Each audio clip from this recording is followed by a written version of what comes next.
Hey guys and gals, Malkuth 1974, back at you with another episode of our Apollo Duna missions. Right now we are launching our crew to our colony capsule that is on the moon that we launched last episode. Getting that out of the way and doing what we need to do that. This crew capsule is a little bit more special because it doesn't have the lander attached to it. It's just the crew going to the moon. They're going to use the existing capsule that is already there that we launched last time in the test run.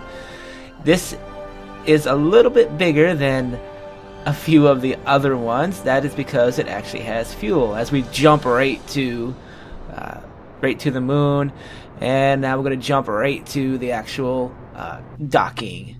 Now, I've been having a lot of issues with the new docking system that is in Kerbal Space Program 1.1. If you haven't noticed, the WASD keys and going into docking mode, that no longer works. The keys now are the I, J, K, L, and for your translation, your WSD A keys will do your rotation, and your H and N key will do your forward and back. I'm having a real hard time with the whole right-handed thing. I'm not. It's just weird because I do everything left-handed when it comes to computer stuff, but I am right-handed for like writing, so it's like it's like everybody else, you know. I'm so used to the WASD keys and doing it that way that I'm having huge amount of issues. Also, I am used to using the old camera system. I'm not a very big fan of the new chase camera that they have installed, but oh well. So anyway, we're transferring everybody to the actual lander, and we're going to get these guys on the ground and go from there, I tell you. So the lander is a little bit special because the top seat, or the top lander pod that you can't see, is actually covered up by some KSP fairings that you can't see them, but I left enough room for I can actually kind of click on it and to get them out of there and back in there. And you gotta do a little bit of dangling to get them back off. Now here we go. We're in a little bit of a darkness right now. I decided to land in the dark because it seems like every time I get these guys to the moon, this site is always on the dark side of the moon, which is fine. So, you know, we're gonna get this guy over here. We're gonna land him right, hopefully on the spot we need to be. There is our colony module. Kind of get in there quick as I can, and we're gonna go in there. Now I come up with a situation that I know we need to remedy. So this next vessel that we're gonna make, and we're gonna go over, we're gonna use the new some new options in 1.0 of KSP. So right now the rocket's up. I've got it up there in space. I'm gonna shoot it away, and if you actually look at it, you'll see that it has some drilling stuff on it. So that's right, this is going to be our drilling platform. It's going to park right next to our colony module, and it's going to give us the ability to make fuel, which is pretty important. Of course, I have Kerbal inventory system installed, but I do not have Kerbal attachment system installed. It is not upgraded for 1.0 yet, and I'm actually kind of happy it's not upgraded yet, because this brings us a problem. How do I transfer fuel from the existing drill to the vessels that are needed on the ground? And I come up with a pretty good way of doing it. So I built both vessels that we're going to see in the next couple of minutes together, but right now we are actually just putting the actual see, look, I landed on the dark side. It must be the way that when you launch, that's always going to be on the dark side, or something to that effect. It's really annoying. It's really annoying me. So there we go. We're going to get this guy to actually do some landing. I'm actually a little bit off, so I have to set this up a little bit to get him up there. There we go. Get our maneuver node all set up and all going the way we want to. Hey, if you guys don't know, SpaceX is doing a test. Well, actually, it did a test a couple days ago on its launch abort system. It's going to be pretty cool. At the making of this video, it hasn't actually happened yet, so I don't know I'm sure it'll be pretty interesting way it works. If it does. Their abort system works a little bit differently than what we're used to. Like, even in KSP, we have the tower abort system. The SpaceX in the dragging version 2.0 has what's called, it has the thrusters built right into the actual pod. They're called the super dragons or something like that. What are they called? Super Draco engines. There's 8 of them, and its whole purpose is just to push the pod up and away from the vessel in case some sort of catastrophic event happens and they have to get the crew safely away from the rocket. That's what that is for. So they're doing a test on that. Of course, it's unmanned. It's part of the validation of getting men into American spacecraft again, to get them to the International Space Station. Hopefully by 2017, the Falcon will be putting men back into space, and maybe even a couple other space capsules that NASA has installed for, doing just that. So here we go. We are going to land. I'm trying to get a little bit closer. These precision landings are okay. Actually, this vessel I kind of messed up.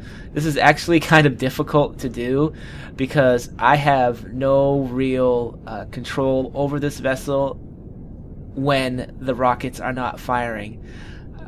Gimbal is the only thing that I can use to turn this right now. So this landing is actually not all that simple, just for the fact that I don't have enough of a ASA system or in the craft. I need to add it to it to make it actually turn without actually using gimbal on the rocket. So I always have to keep the rockets firing to keep it somewhat straight, so that gives us a little bit of a problem with landing. I get it down to a point where, yeah, I understand it now. Using a hell of a lot of fuel to do it, but oh well. This makes fuel, so what do I care? I just make my own damn fuel if I you know what I'm saying? You know what I'm saying? We're just gonna make our own fuel. So there's the lander. Yeah, the lander's over there, and the colony module's right there. And we're gonna come over and fix this up. I say, fix this up. We'll do our little land, and we're going to test. I have not tested this vehicle out yet to see how it actually drills, and we're going to see how it actually works. This is the first time I've used the drill system in Kerbal Space Program 1.0. This is 1.02, so I know the heat issue has been fixed already. I knew there was a heat issue with using these, and there. So here we go. What are we going to do here? We have to sort of set this up to work correctly. I'm going to get my solar panels out, get that all set up, make sure if we're making enough energy or not. I'm going to put the drills out. I have a feeling I'm not going to have enough energy to use both drills, but I'm going to try anyway. So the first thing you need to do is actually put the drills down.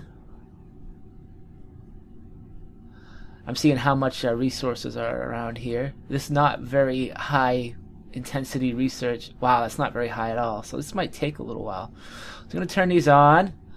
That's a pretty nice little animation, I tell you. And wow, we are literally blowing through energy like it's no tomorrow. And let's see how much we get. Wow, that's not even a lot. Holy crap, it's going to take a while. So that answers my question on energy, if that's going to work or not. Yeah, this is definitely going to be an issue. So I'm going to just lift this up and not actually worry about it right now. We'll just use one, which is going to slow us down even more, because now we only have one at... Wow, okay, so I am fast forwarding it a little bit here. I'm just seeing how... Holy crap, that is not a lot. So what I'm going to do, right now it looks like I'll have to shut it off, turn it back on, let the energy drain.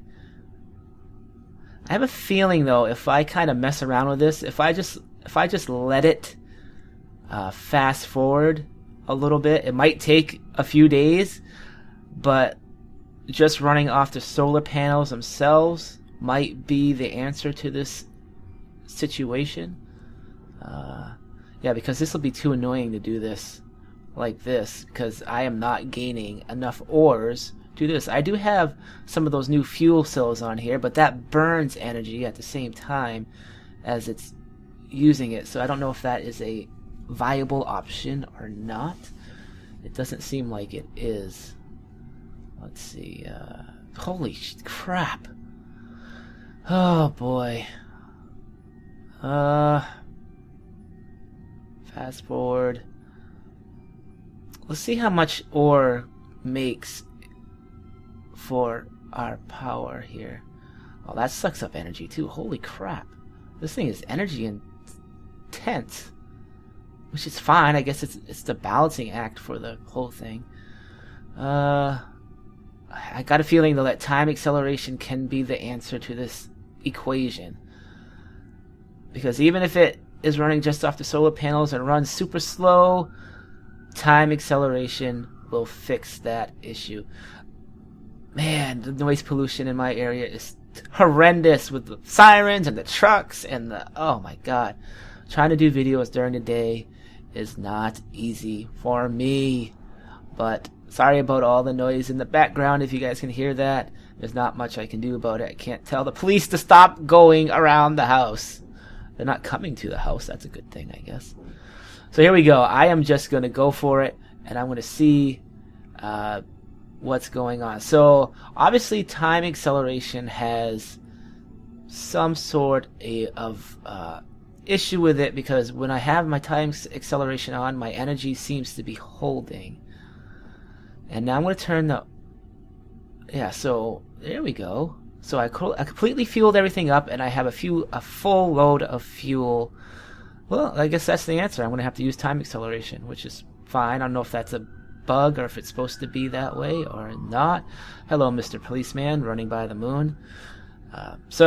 Alright, so the next phase of this is that we need to transport our fuel from one area to the other. Since I don't have CAS to do that with pipes, we need to come up with a system of our own that we can use in Kerbal Space Program 1.0.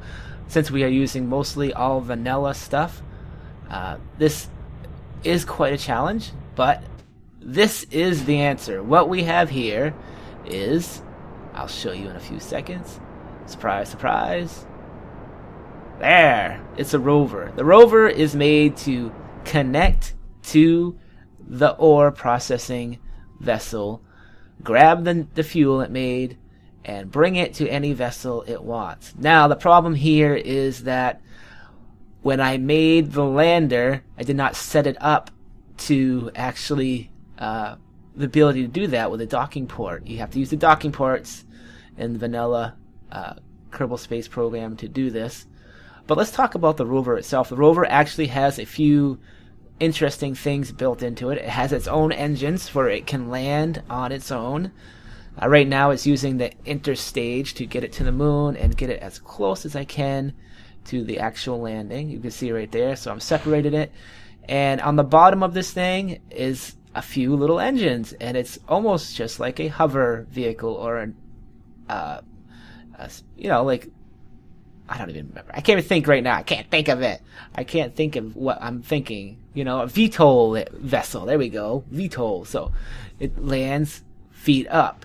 And I had to balance this out. If you guys, I should have probably showed you how I balanced it out. It's actually really simple to balance it out. If you know your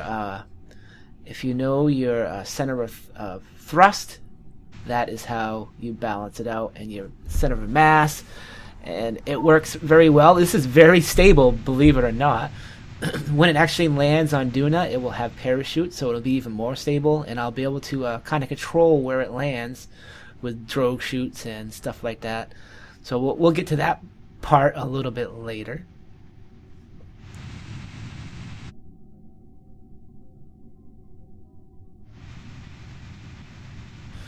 So there you go. There is our landing site. We are coming in. Of course, if I do not hit the landing site completely, that is all right. One thing I keep forgetting about this. Okay, so I do have docking ports. If you notice the docking ports, I have one on the top and one on the bottom. They are symmetry mode. That is where I can control my vessel. I just set those docking ports as the top one mostly as the control from here, and that is how I know where. That's how I have such easy control, because you don't want it to be sideways, because then everything will be backwards. So That's why the docking ports are like that. Plus, they're a little bit extra docking ports. Now, of course, you actually have to change the control again. You now have to change control to a different docking port, one that is facing horizontally and not up and down, or your vessel does not control all that well because everything is backwards. So I'm going to finally figure this out. I'm going to go, okay, there we go, control here, and we're going to go. So this is how this works. Now the first attempt at this, the rocket is the actual drill is on a little bit of a slope. So the first side docking port is actually facing down, so this is not going to work for me. I can pretty much get to any docking port if it's a little bit higher. I have stuff built into this rover to help me get a little bit higher, including the rockets. We'll see that a little bit later. So that's not going to work for me, so I'm going to have to go around to the other side. There is one on the other side. Always use symmetry, I tell you. That way if something like this happens, you'll be all set. And this side works out much better. Almost hook up right off the bat. So there we go. We're all set. We transfer the fuel into the rover. That way it can transfer into any other vessel that might need it. So let me get this all set up here. There we go. And this is where things turn a little bit wonky. For whatever reason, let's see what actually happened. I'm obviously stuck. Okay, so that's number one. What happened here is that the control turned back to that top port. For whatever reason, it went back there. So I actually kind of fast forward a little bit here after hours of trying to fix this. I finally get to do it by trying to lift the landing leg, taking a risk of losing the actual drill, and now we are out of the situation. But that was kind of a hair-raising situation. I ended up actually popping one of the tires in the process of doing all this, and in my wisdom I go, well, I have an engineer on here, so we'll just use him to actually fix the tire. It's the first time I've ever had to fix a tire since they've added the whole engineer system. Believe it or not, I've never really made all that many rovers because I always had CAS and they weren't really needed. So here we go. I'm all happy. Yeah, this is no problem. I'm going to fix this thing up. We ain't going to have any issues at all after I do this. Blah, blah, blah, blah, blah. Let's go, man. Let's go fix this up. We click on it. Repair. What? I need a level 3 Kerbal engineer to... What? Alright, so let me give you guys a little bit of a hint. I do not have any level 3 Kerbals at all in anything. That is because you cannot get a level 3 Kerbal being just in Kerbal's influence, or Kerbal's sphere of influence. You can get level 2, but to get the 3rd level, you need to actually leave the Kerbal's sphere of influence to actually do that. So unfortunately that is not going to be an issue. So right now I'm using the Kerbal inventory system to move this docking port. Again, this is the lander. It does not have a docking port, so I'm trying to figure out how this works. I've not used the Kerbal inventory system either. You got to use some hotkeys. Actually, if you want to know how to place a part on a vessel, you actually have to hold the X key with a power wrench in your hand. That is how you do that. But unfortunately, I cannot put it right there. So I'm going to have to settle for it being there, which is going to put the docking port just a little bit too high for my rover, especially with a blown out wheel. Well, that's alright. I'm going to figure this out. I'm going to show you that I can fix this because I built this rover to handle this exact situation. Now, the first thing I actually did was I added landing legs to the front of this to lift it up. But unfortunately, they are too short and it's not going to work. So we still have rockets. So you can tell I can actually get the docking port up there, but it's the vessel is too heavy to do anything else. But I do have rockets that I can lift this with to actually get it up there. Now I first try using the rear rockets to do it, but that's not going to quite work. So we're going to have to use both rocket systems to do it. And we're just going to kind of lift it up. That's okay. We need to sort of do this quick. There we go. So there we go. Now we are actually docked with the. It wasn't very graceful, but it works. What do you want? What do you want? What do you want me to do? What do you want me to tell you? The system works. It's what I enjoy doing. So now at least I know I can work out a few bugs here and there on this. That's what these missions are for, is to work out any bugs before you get to Duna. Because Duna, this will be a lot harder to do because you have more gravity on Duna than you do on the moon. So our 30 days are up for this crew. It's time to send them home. So we're going to get them back into the landing pod. We're going to rendezvous with our capsule that is slowly circling us right now. We're going to get everybody in here. Oops, actually I gotta do that transfer now. I gotta go inside and I have to transfer one guy to the top thing. I really wish Kerbal Space Program had a 3-man lander. I mean, it would only make sense, but whatever. So there we go. Now everybody's on board. Everything's good. I got all the science where I can finish that last part of the mission, which is gather science and bring it home or transmit it. I do not have any transmitters on any of these vessels. Another thing that I had to fix. Again, that is why we are testing. We fix all these problems before they become an issue. So there we go. I'm so glad I got my sound in this game this time. Sorry about that last time with the sound issue going on, but everything seems to be going good. We have plenty of fuel. I'm now pretty certain that I can get this vessel into space from Duna without too many issues. It might be pretty close on having any fuel left, but now that I can fill the vessel up on the ground, and we'll have a full tank of fuel because we will be landing all that stuff with our colony module when we go to Duna. And everything should be all set. There will be no rescue missions unless we completely screw up and the lander explodes, which should not be an issue. You see the actual parachutes are already on here. So I was just kind of jumping to the actual, here we go again.